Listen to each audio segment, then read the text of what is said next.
मोदी जी।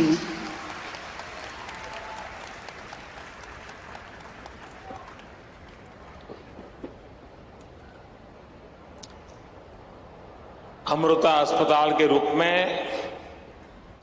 हम सभी को आशीर्वाद दे रही मां अमृतानंदमयी जी को मैं प्रणाम करता हूं। स्वामी आत्मा स्वरूपानंदपुरी जी, हरियाणा के राज्यपाल श्री बंडारू दत्तात्रेय जी, मुख्यमंत्री श्री मनोहर लाल जी, केंद्रीय मंत्रिमंडल में मेरे सहयोगी कृष्णपाल जी, हरियाणा के उप मुख्यमंत्री श्रीमान दुष्यंत चौटाला जी, अन्य महानुभाव, देवी और सज्जनों, अभी कुछ दिन पहले ही देश ने एक नई ऊर्जा के साथ आजादी के अमृत काल में प्रवेश किया है। हमारे इस अमृत काल में देश के सामूहिक प्रयास प्रतिष्ठित हो रहे हैं। देश के सामूहिक विचार जागृत हो रहे हैं। मुझे खुशी है कि अमृत काल की इस प्रथम बेला में मां अमृतानंदमयी के आशीर्वाद का अमृत भी देश को मिल रहा है। अमृता अस्पताल के रूप में फरीदाबाद में आरोग्य का इतना बड़ा संस्थान प्रतिष्ठित हो रहा है। ये अस्पताल बिल्डिंग के हिसाब से, टेक्नोलॉजी से जितना आधुनिक है, सेवा, संवेदना और आध्यात्मिक चेतना के हिसाब से भी उतना ही अलौकिक है। आधुनिकता और आध्यात्मिकता, इसका ये समागम गरीब और मध्यम वर्ग के परिवारों की सेवा का उनके लिए सुलभ, प्रभावी इलाज का माध्यम बनेगा। मैं इस अभिनव कार्य के लिए, सेवा के इतने बड़े महायज्ञ के लिए पूज्य अम्मा का हृदय से आभार व्यक्त करता हूं। स्नेहं तिजले, कारुण्य तिजले, सेवन तिजले, त्याग तिजले, पर्यायमान अम्मा।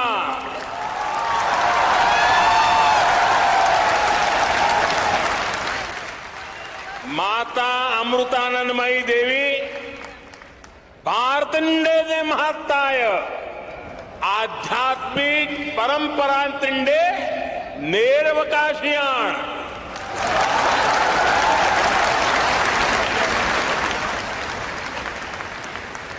हमारे यहां कहा गया है, अयम निजः परोवेति गणना लघु चेतसाम उदार चरितानाम तु वसुधैव कुटुंबकम। इन महाउपनिषद आशयमाण अम्मयुडे जीविता संदेशम।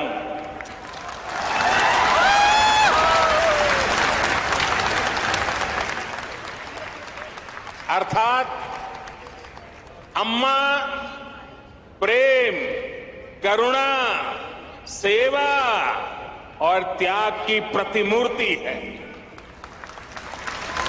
वो भारत की आध्यात्मिक परंपरा की वाहक है। अम्मा का जीवन संदेश हमें महाउपनिषदों में मिलता है। मैं मठ से जुड़े संत जनों को, ट्रस्ट से जुड़े सभी महानुभावों को, सभी डॉक्टर्स और दूसरे कर्मचारी बंधु भगिनियों को भी आज इस पवित्र अवसर पर बहुत बहुत शुभकामनाएं देता हूं। साथियों, हम बार बार सुनते आए हैं, न त्वम हम कामये राज्यम न च स्वर्ग सुखानि च कामये दुक्तप्ता नाम प्राणी नाम आर्तिनाशनम। अर्थात न हमें राज्य की कामना है, न स्वर्ग के सुख की इच्छा है। हमारी कामना है कि हमें बस दुखियों की, रोगियों की पीड़ा दूर करने का सौभाग्य मिलता रहे। जिस समाज का विचार ऐसा हो, जिसका संस्कार ऐसा हो, वहां सेवा और चिकित्सा समाज की चेतना ही बन जाती है। इसलिए भारत एक ऐसा राष्ट्र है जहां इलाज एक सेवा है, आरोग्य एक दान है, जहां आरोग्य आध्यात्म दोनों एक दूसरे से जुड़े हुए हैं। हमारे यहां आयुर्विज्ञान एक वेद है। हमने हमारी मेडिकल साइंस को भी आयुर्वेद का नाम दिया है। हमने आयुर्वेद के सबसे महान विद्वानों को, सबसे महान वैज्ञानिकों को ऋषि और महर्षि का दर्जा दिया। उनमें अपनी पारमार्थिक आस्था व्यक्त की। महर्षि चरक, महर्षि सुश्रुत, महर्षि वाग्भट, ऐसे कितने ही उदाहरण हैं जिनका ज्ञान और स्थान आज भारतीय मानस में अमर हो चुका है। भाई और बहनों, भारत ने अपने इस संस्कार और सोच को सदियों की गुलामी और अंधकार में भी कहीं कभी लुप्त नहीं होने दिया, उसे सहज करके रखा। आज देश में हमारी वो आध्यात्मिक सामर्थ्य एक बार फिर सशक्त हो रहा। हमारे आदर्शों की ऊर्जा एक बार फिर बलवती हो रही है। पूज्य अम्मा भारत के इस पुनर्जागरण का एक महत्वपूर्ण वाहक के रूप में देश और दुनिया अनुभव कर रहा है। उनके संकल्प और प्रकल्प सेवा के इतने विशाल अधिष्ठानों के रूप में आज हमारे सामने। समाज जीवन से जुड़े ऐसे जितने भी क्षेत्र हैं, पूज्य अम्मा का वात्सल्य, उनकी करुणा हमें हर जगह दिखाई पड़ती है। उनका मठ आज हजारों बच्चों को स्कॉलरशिप दे रहा है, लाखों महिलाओं को स्वयं सहायता समूहों के जरिए सशक्त कर रहा है। आपने स्वच्छ भारत अभियान में भी देश के लिए अभूतपूर्व योगदान दिया है। स्वच्छ भारत कोष में आपके द्वारा दिए गए बहुमूल्य योगदान के कारण गंगा किनारे बसे उस इलाकों में काफी काम हुआ। इससे नमामि गंगे अभियान को भी काफी मदद मिली। पूज्य अम्मा, उनके प्रति पूरे विश्व का श्रद्धाभाव है। लेकिन मैं एक भाग्यवान व्यक्ति हूं, पिछले कितने ही दशकों से पूज्य अम्मा का स्नेह, पूज्य अम्मा का आशीर्वाद मुझे अविरत मिलता रहा है। मैंने उनके सरल मन और मातृभूमि के प्रति विशाल विजन को महसूस किया है, और इसलिए मैं कह सकता हूं कि जिस देश में ऐसी उदार और समर्पित आध्यात्मिक सत्ता हो, उसका उत्कर्ष और उत्थान सुनिश्चित है। साथियों, हमारे धार्मिक और सामाजिक संस्थानों द्वारा शिक्षा, चिकित्सा से जुड़ी जिम्मेदारियों के निर्वहन की यह व्यवस्था एक तरह से पुराने समय का पीपीपी मॉडल ही है। इसे पब्लिक प्राइवेट पार्टनरशिप तो कहते ही हैं, लेकिन मैं इसे परस्पर प्रयास के तौर पर भी देखता हूं। राज्य अपने स्तर से व्यवस्था खड़ी करते थे, बड़े बड़े विश्वविद्यालयों के निर्माण की में भूमिका निभाते थे, लेकिन साथ ही धार्मिक संस्थान भी इसका एक महत्वपूर्ण केंद्र होते थे। आज देश भी ये कोशिश कर रहा है कि सरकारें पूरी निष्ठा और ईमानदारी से मिशन मोड में देश के स्वास्थ्य और शिक्षा क्षेत्र का कायाकल्प करें। इसके लिए सामाजिक संस्थाओं को भी प्रोत्साहन दिया जा रहा है। प्राइवेट सेक्टर के साथ पार्टनरशिप करके प्रभावी पीपीपी मॉडल तैयार हो रहा है। मैं इस मंच से आह्वान करता हूं, अमृता हॉस्पिटल का यह प्रकल्प देश के दूसरे सभी संस्थाओं के लिए भी एक आदर्श बनेगा, आदर्श बन के उभरेगा।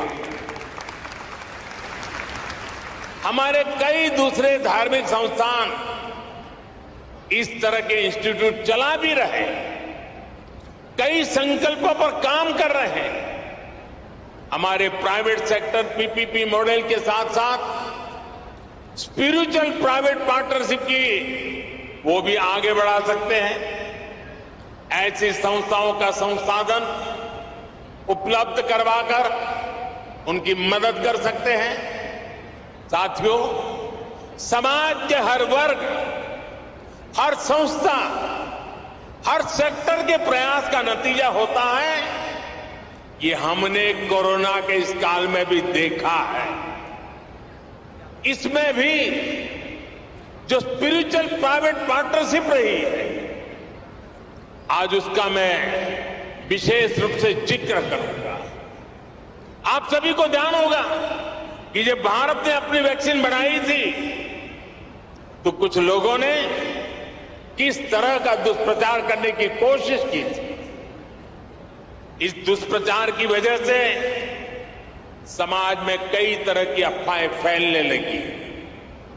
लेकिन जब समाज के धर्मगुरु, आध्यात्मिक गुरु एक साथ आए, उन्होंने लोगों को अफवाहों पर ध्यान न देने को कहा और उसका तुरंत असर भी हुआ। भारत को उस तरह की वैक्सीन हेसिटेंसी का सामना नहीं करना पड़ा जैसा अन्य देशों को देखने को मिला। आज सबका प्रयास की यही भावना है जिसकी वजह से भारत दुनिया का सबसे बड़ा वैक्सीनेशन कार्यक्रम सफलतापूर्वक चला पाया। साथियों, इस बार लाल किले से मैंने अमृत काल के पंच प्राणों का एक विजन देश के सामने रखा है। इन पंच प्राणों में से एक है गुलामी की मानसिकता का संपूर्ण त्याग। इसकी इस समय देश में खूब चर्चा भी हो रही है। इस मानसिकता का जब हम त्याग करते हैं तो हमारे कार्यों की दिशा भी बदल जाती है। यही बदलाव आज देश के हेल्थ केयर सिस्टम में भी दिखाई दे रहा है। अब हम अपने पारंपरिक ज्ञान और अनुभवों पर भी भरोसा कर रहे हैं, उनका लाभ विश्व तक पहुंचा रहे हैं।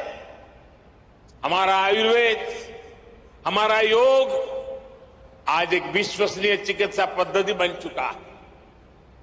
भारत के इस प्रस्ताव पर अगले वर्ष पूरा विश्व इंटरनेशनल मिलेट ईयर मनाने जा रहा है।